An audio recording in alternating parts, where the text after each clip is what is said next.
Hey there, we're in a taxi, a nice Chinese taxi.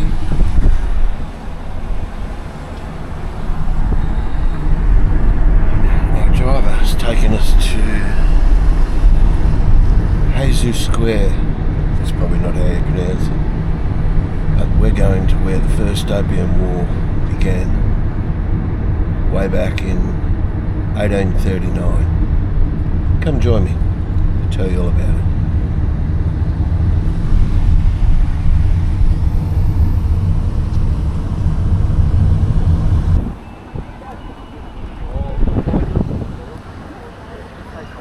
This is Guangzhou Square, and it was here in 1839 that the emperor of the Chinese Empire, Emperor Guangzhou, ordered one of his officials to destroy the opium that he discovered being smuggled in by the British on the ships. They were in the moored at the river, just down here. Let's go and have a look. 我这是公平用淚啊，我都為情死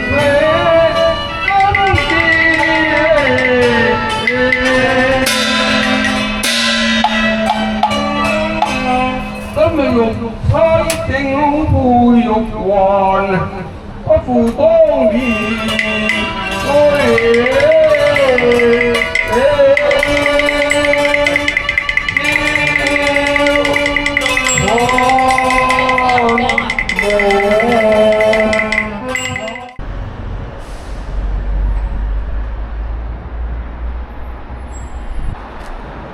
So it was here on this river that the emperor, trying to solve the growing drug problem that opium was causing in China, this is where he ordered one of his officers, Lin Zhenzhu, to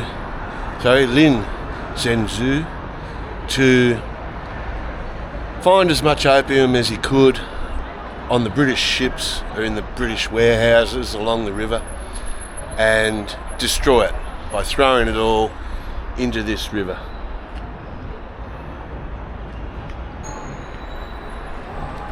Now the British, who by the way called this river the Pearl River, this is where they plied their trade from from way down there, way past those skyscrapers to the South China Sea, where this river empties out into. The British and the Portuguese for many years had plied their trade, sold their goods, picked up their goods, mainly trading in silk, porcelain and of course tea, and in return supplying opium for silver to the Chinese people. Now the emperor didn't like this one little bit, so he wanted to put a halt to it, and he did.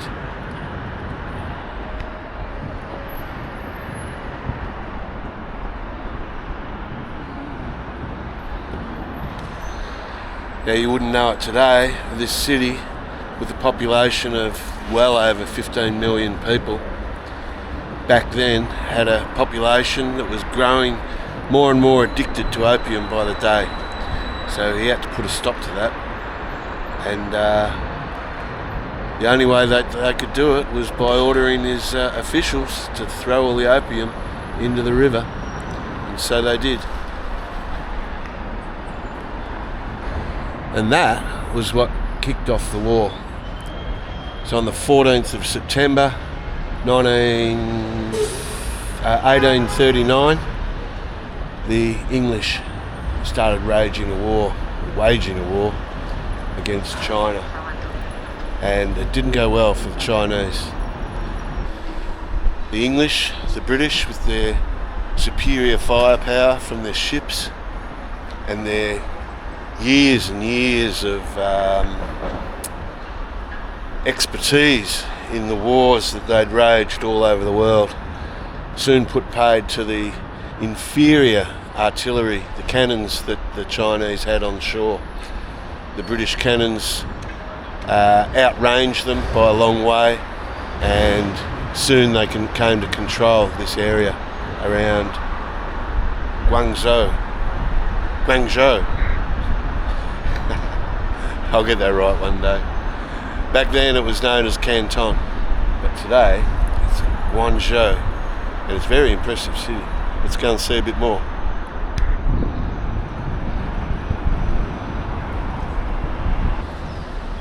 So now China's got these magnificent buildings.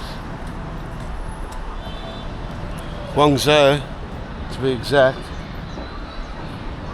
But back in 1796, China had completely banned the importation and use of opium here in China because of the devastating effects it was having on their population.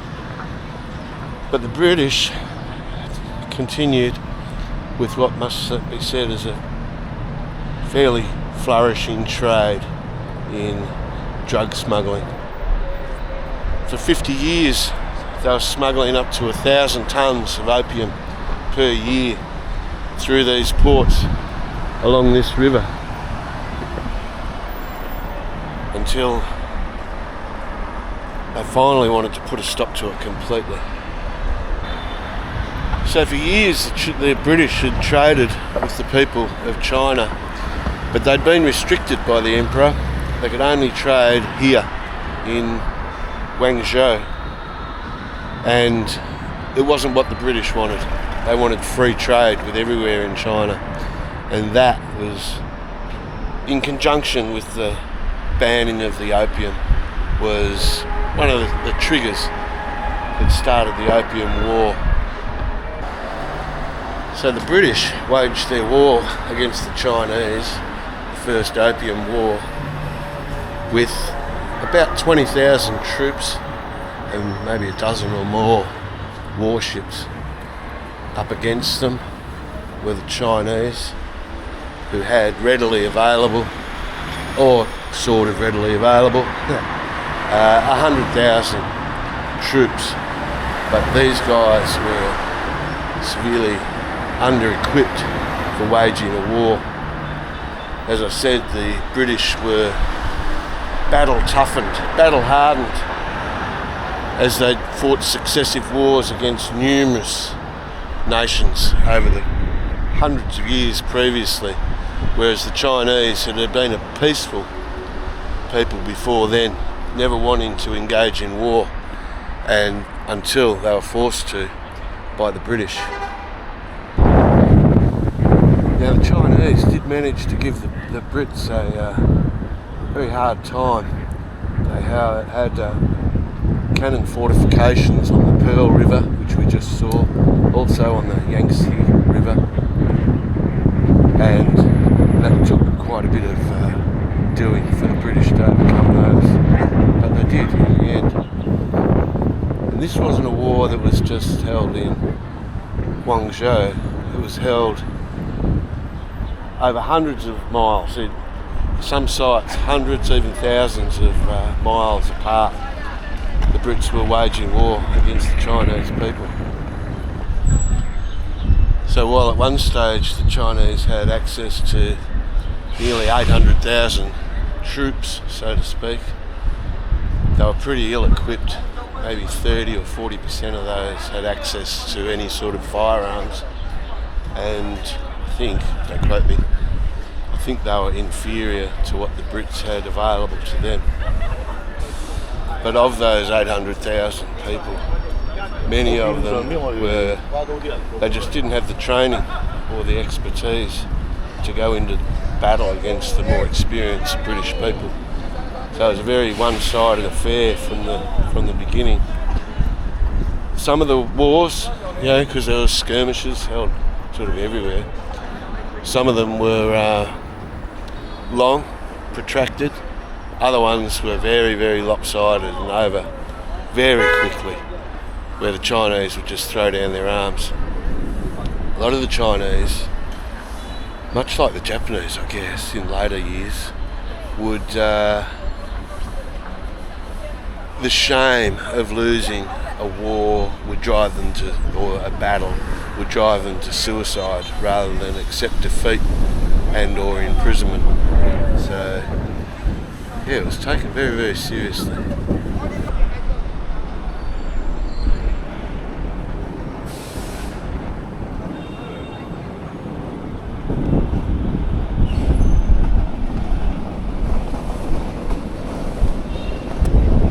So as with most wars, there was negotiations put in place between the Brits and the Chinese. But while the British had experienced and cunning negotiators, the Chinese were sort of caught up in a moral outrage over the opium trade. Rightly so, if I can add. Personal view. And the Chinese negotiators were also in fear of their lives because if they put a wrong foot forward, so to speak, and negotiated poorly or didn't get the outcome that was desired by the emperor, then they were summarily put to death. It's hard life being a Chinese negotiator, that is for sure.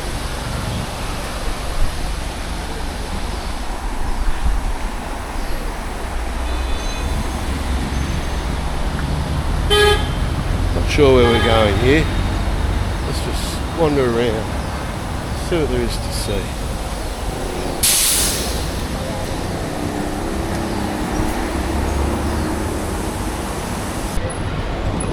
So in February of 1841 and of March of 1842, the Chinese managed to seize 2 British ships. First they got the British transport ship Nevada, and then on the island of Taiwan, Chinese-controlled island of Taiwan, that managed to capture the brig, the Anne. So the Chinese managed to capture hundreds of British sailors and troops from their ships, and they were held on the island of Taiwan. On August 10th, 1942, 4 days before a delegation was sent to negotiate yet another peace treaty with Britain, the Chinese Emperor Daoguan ordered the execution of 197 of those British troops. So I don't think that would have impressed the British High Command very much at all, to say the least. Reports had said that Emperor Daoguan had wanted to kill the British troops in order to release their anger and to enliven their hearts. So there you go. That's one way to do it.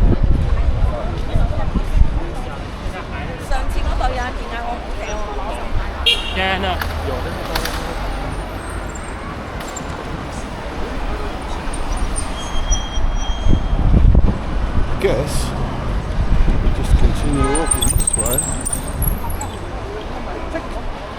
I wanted to show you a tower, and I haven't been able to get a good view of it, so I don't know what to do.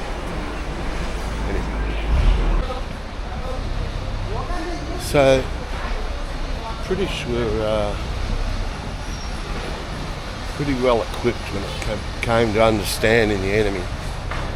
They knew the value in completely bringing them down, destroying them psychologically, and just reducing their complete will to fight. Probably so they wouldn't have any more problems with the Chinese in future times. So when negotiations came round, not long after the Chinese had killed the 197 prisoners on order of the Emperor, the British were in a very good position to negotiate their best on their terms, and they did exactly that.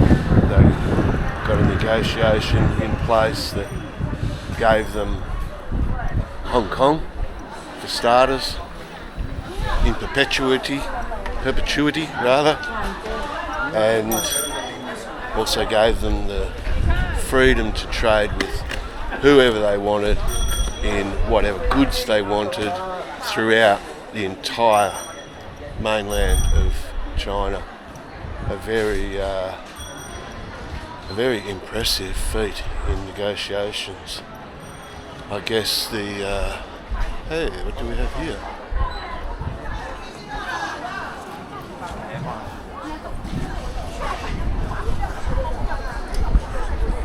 Sorry about that little interruption. I've discovered a church.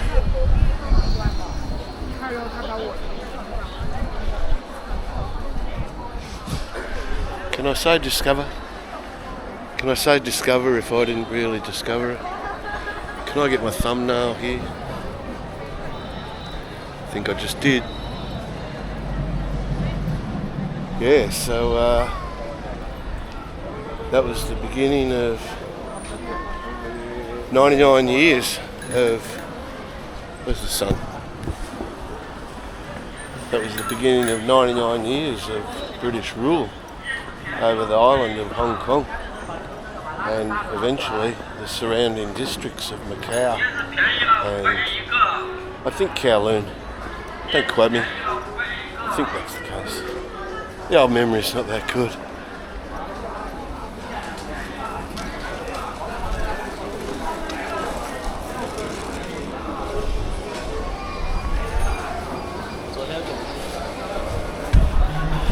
And that was it. 17th of August 1942. Little alleyway there. Hello. Hello, how are you? How are you? Good. So 17th of August 1942. The war had ended. British had won. China had made massive concessions to the British. And everyone was happy. Well, probably not. I'm pretty sure the Chinese weren't happy at all. But anyway, they had to put up with it. That was the treaty that they signed.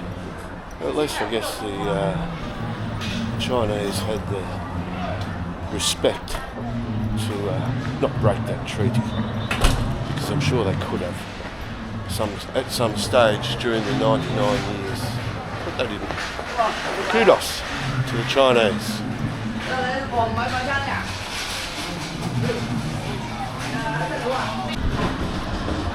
So England continued on their merry way, trading in opium for many years after that treaty was signed, and they had no restrictions.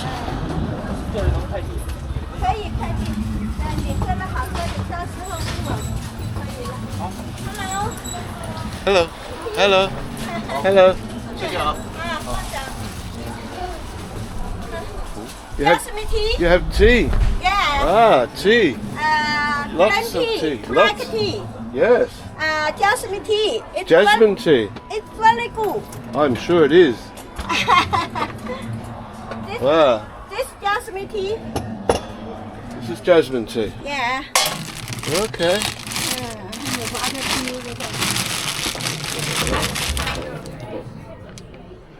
Very good. Smells very nice. Very nice. Yes, to drink. Very nice. No, not for me. Thank you so much. Thank you for showing me your shop. This poor tea. This Poor tea. poor tea. I not speak this. This. Ah, for slim, to make slim. It, Ah, lose my big belly. yeah. I not speak. You don't have enough. You don't have enough for me. You have too big. Thank you. 谢谢. Bye bye.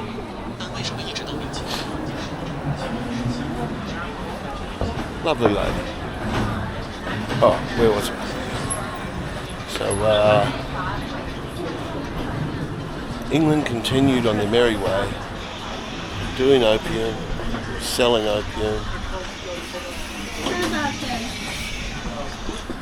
It's getting close to lunchtime. And by the early 1900s, so late 1800s perhaps, I think China had pretty much had enough of the importation of opium. So what they did was very clever. They negotiated with India to just stop producing opium and allowing it to be exported to China. And in the hope that once the source of the opium had dried up, so that the people of China could no longer indulge, so to speak, that the problems in China would dissipate and everything would go back to how it was, on a nice even keel. But and it worked. And they'd hoped that it would happen within 10 years, and it happened, I believe, within 7. By 1907, the opium trade and the opium use in China had pretty much ceased. No more. Probably for the best. Here we are, back outside this church. And I'm going to try and find out what the name of the church is. Back in a moment.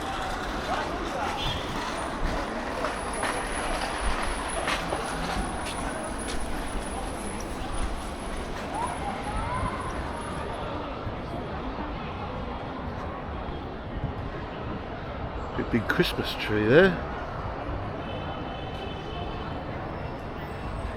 I wonder if that clock's right. Is it 12:30? Yes, it is. 12:36. So this is quite simply called the Guangzhou Sacred Heart Cathedral. And I didn't expect to see it here.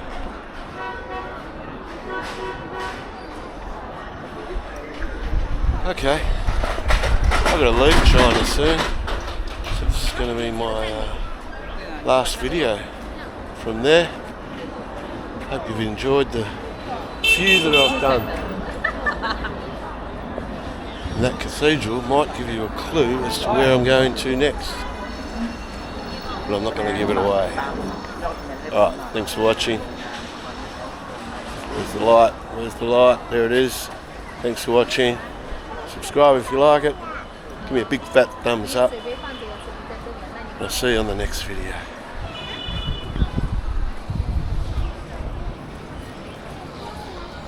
Check out this little it's all fake. I was going to show you this garden that I've discovered, but every single one of them is fake.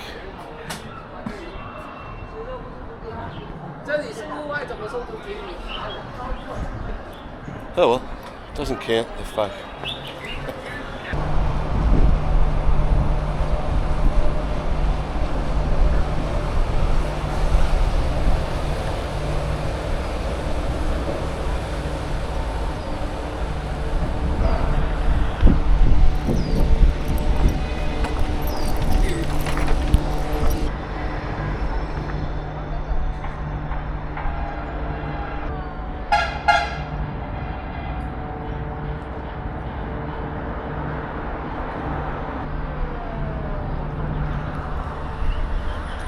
I've been waiting for this boat. It was here a moment ago, well, 15 minutes ago, and I've been waiting for it to take off up the river so I can include it in my story. And all it does is goes from one side of the river to the other every 15 minutes. That's not what I wanted to see. Oh well.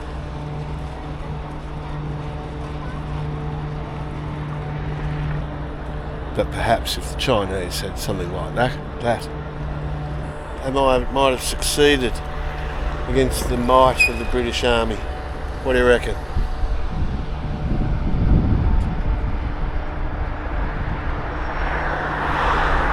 What I reckon is, the captain of that vessel has the most boring job in the world. Literally, here to there, every 15 minutes. I'm not sure that that's exactly putting your navigational skills to the test.